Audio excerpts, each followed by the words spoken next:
बिस्मिल्लाहिर्रहमानिर्रहीम। एक छोटा सा क्वेश्चन है ये कि hydrogen fluoride HF, hydrogen fluoride, hydrogen fluoride ये अपने ही ग्रुप मेंबर में बाकी से बहुत ज्यादा क्यों वीक एसिड है? यानी एक तो है वीक एसिड, एक है बहुत ज्यादा वीक एसिड। मैं थोड़ा सा आपको बताता हूँ। एक तो ये वीक एसिड क्या वाला है। एक तो बहुत इंपॉर्टेंट सवाल का जवाब आपको वैसे ही आज मिल गया।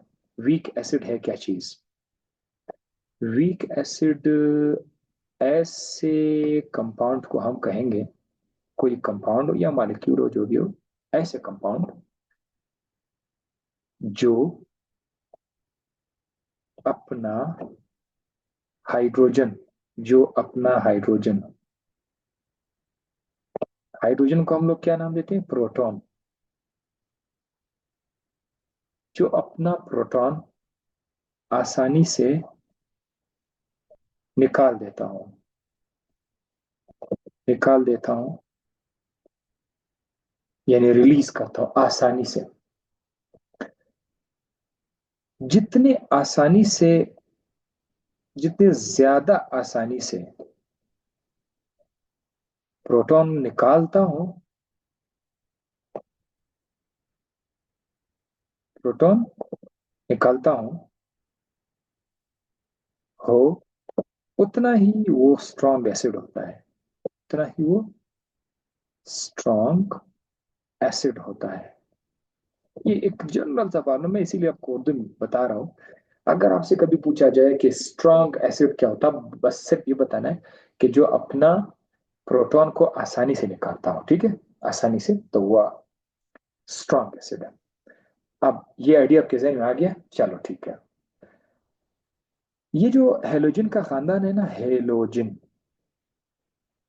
फ्लोरीन, क्लोरीन, ब्रोमीन, आयोडीन, कोई भी एस्टार्टेंस को हम नहीं देखेंगे। ये जो हेलोजन का खानदान है, ये जब हाइड्रोजन के साथ मिल जाते हैं तो बनेगा HF, HF। ये बना हाइड्रोफ्लोरिक एसिड, ये एक एसिड बना। और अगर H क्लोरीन के साथ आ जाए तो HCl, ये भी एक एसिड है। और अगर H ब्रोमीन के साथ आ जाए, ये भी एसिड है। और अगर H आयोडीन के साथ आ जाए, ये भी एसिड है। ये चार के चार एसिड है। अगर मैं आपको फ्लोरीन का स्ट्रक्चर दिखा दूं, फ्लोरीन का जो एटम है बहुत स्मॉल साइज का है, और क्लोरीन का जो एटम है, नीचे अगर आप आ जाएंगे तो उसका साइज थोड़ा सा बड़ा है। अरे क्या हो गया? क्लोरीन का साइज थोड़ा सा बड़ा है, कुछ ज्यादा ही बड़ा हो गया।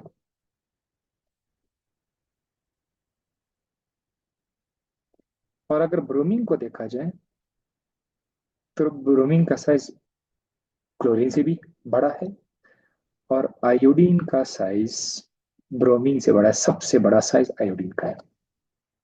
ओके, ये ऐसा ही होता है। आप सेकेंडरी केमिस्ट्री में जाओगे तो आपको दोबारा ये चीजें मिल जाएंगी, ये आइडिया मिल जाएगा। ऊपर से नीचे साइज बढ़ता जाता है। अब देखो, मैं हाइड्रोजन को फ्लोरीन के साथ जब अटैच करता हूं तो फ्लोरीन का साइज चूंकि बहुत ज्यादा छोटा है, और फ्लोरीन बहुत ज्यादा नेगेटिव है, बहुत ज्यादा नेगेटिव है। फ्लोरीन बहुत ज्यादा इलेक्ट्रोनेगेटिव है, इलेक्ट्रोनेगेटिव EN। इलेक्ट्रोनेगेटिव का मतलब ये है कि जिस जो इलेक्ट्रॉन को अपनी तरफ बहुत तेजी से और स्ट्रांगली अट्रैक्ट करते हैं अपनी तरफ, बहुत ज्यादा इलेक्ट्रोनेगेटिव, मतलब हम बोलते हैं बहुत ज्यादा बदमाश है। प्रेडिक्टेबल में आपने देखा होगा सबसे ज्यादा इलेक्ट्रोनेगेटिविटी फ्लोरीन की है। तो ये बहुत ज्यादा हाईली इलेक्ट्रोनेगेटिव है। मैं माइनस का चार्ज लिख रहा हूँ, हाइड्रोजन बेचारा पार्शियल पॉजिटिव है।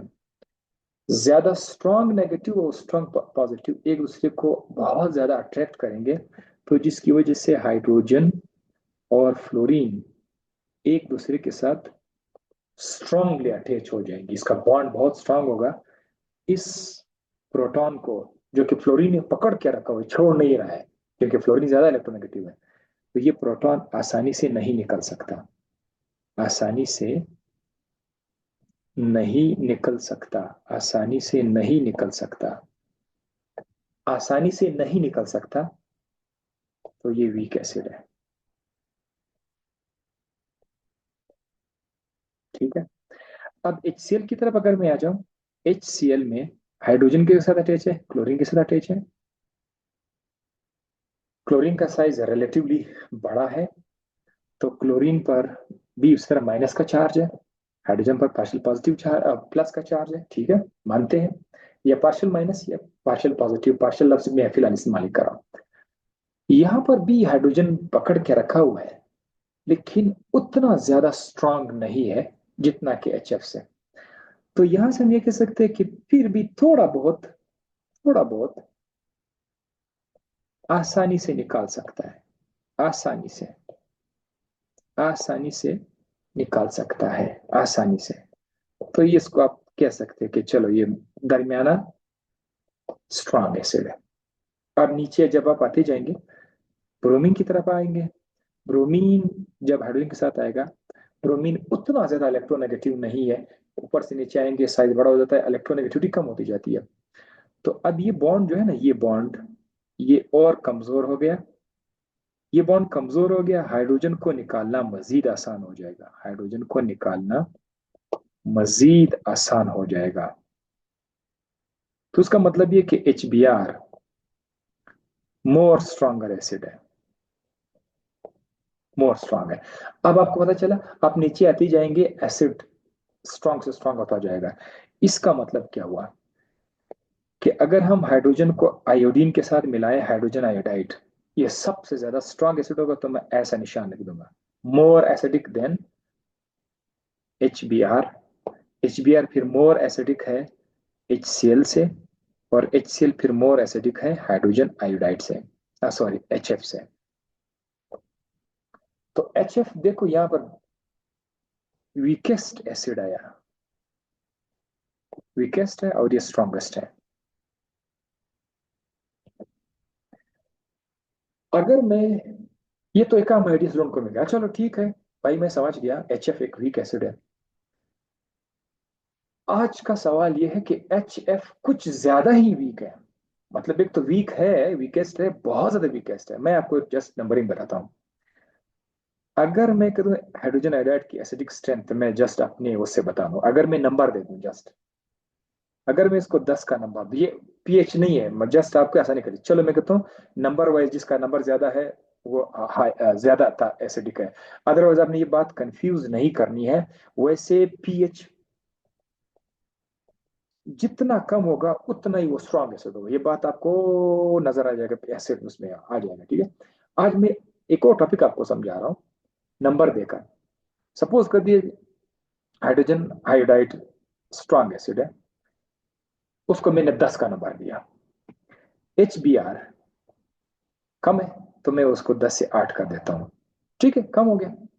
HCl को 2 का और कम देता हूँ, 6 कर देता हूँ। चौक के उससे भी ज्यादा वीक है।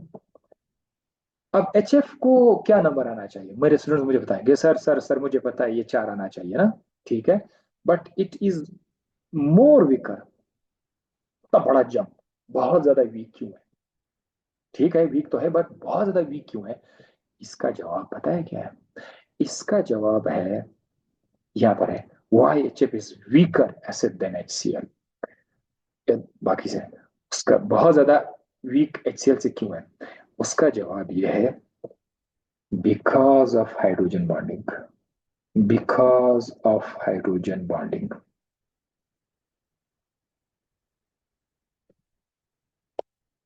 ये मैं आपको बताऊं क्या वाला है। आपको बताया गया था कि HF ये हाइड्रोजन बॉन्ड बना सकता है, ये एक HF है, इस पर पार्शियल नेगेटिव चार्ज हम लगते हैं, इस पर पार्शियल पॉजिटिव चार्ज लिख लेते हैं। और यहाँ पर एक और HF है, HF। यहाँ पर एक और HF है, बहुत सारे HF हैं। होता क्या है, एक HF ये वाला जो मॉलिक्यूल है, ये वाला, और ये दूसरा HF का मॉलिक्यूल है। इन दो मॉलिक्यूल के बीच हाइड्रोजन बॉन्ड बनता है। वो हाइड्रोजन बॉन्ड किस किस के दरमियान बनता है? फ्लोरीन और हाइड्रोजन के दरमियान। इसी तरह से यहां से भी ये वाला फ्लोरीन जो है, ये वाला फ्लोरीन, ये हाइड्रोजन बॉन्ड बनाएगा दूसरे HF के हाइड्रोजन के साथ। तो अब हमारे पास ये क्या है? H बॉन्ड है। और ये क्या वाला है? ये भी है, H बॉन्डिंग है, ये हाइड्रोजन बॉन्ड है। अब हाइड्रोजन बॉन्डिंग की वजह से इस हाइड्रोजन को निकालना तो था, वैसे ये निकलने वाला था, फिर ये एसिडिक बनता था। इस हाइड्रोजन बॉन्डिंग की वजह से हाइड्रोजन बेचारा दो फ्लोरीन के दरमियान फंस जाता है। ये एक फ्लोरीन ये है, एक फ्लोरीन ये है, इन दो इलेक्ट्रोनेगेटिव फ्लोरीन के बीच फंस जाता है। ये निकलने का नाम तक नहीं दे रहा, निकलना बहुत मुश्किल हो जाता है। Removal is too difficult, removal is too difficult, इसका निकालना बहुत मुश्किल है। तो removal is too difficult. Strong weak acid तो आप बोलोगे वीकेस्ट एसिड। HCl के मुकाबले में, अदरवाइज देखो, अगर आप HCl के मुकाबले में देखोगे ना, HCl,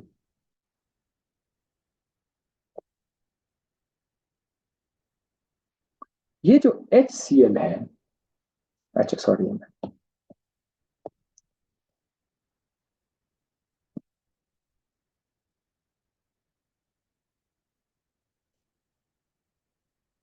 HCl, अभी जो HCl है, इसमें हाइड्रोजन बॉन्ड किस किस के बीच आ सकता था?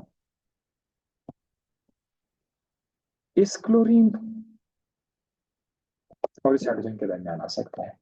लेकिन अगर आपको मैं बताऊं, look like it is hydrogen bonding, लेकिन हाइड्रोजन बॉन्डिंग के लिए हाइड्रोजन का होना वो तो है, और दूसरा हाईली इलेक्ट्रोनेगेटिव एटम होना चाहिए।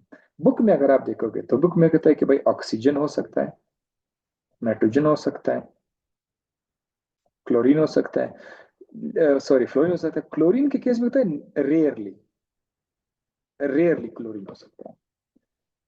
इस बिना पर हम यहाँ पर जो H बॉन्डिंग है उसको उतना स्ट्रॉन्ग हाइड्रोजन बॉन्ड नहीं कह सकते जितना कि वो HF के केस में स्ट्रॉन्ग हाइड्रोजन बॉन्ड नहीं कह सकते हैं जितना कि वो। हालांकि ये इसको हम लोग डाइपोल डाइपोल में कहेंगे तो ज्यादा अच्छा होगा। इस केस में इनको, अगर आपने पढ़ा होगा लिक्विड वाले चैप्टर में, ये वाला जो बॉन्ड होगा इसको हाइड्रोजन बॉन्डिंग के बजाय डाइपोल डाइपोल कहना होगा आपको। और मैंने आपको बताया भी था कि हाइड्रोजन बॉन्डिंग खुद एक किस्म का डाइपोल डाइपोल है। यस, कोई आपसे पूछे तो दबा के बोलो कि यस, ये एक किस्म का डाइपोल डाइपोल है हाइड्रोजन बॉन्डिंग। लेकिन चूंकि लेकिन जब वो बहुत स्ट्रांग हो जाता है तो उसको डाइपोल डाइपोल के बजाय हाइड्रोजन बॉन्डिंग आपको कहना होगा, डाइपोल डाइपोल के बजाय।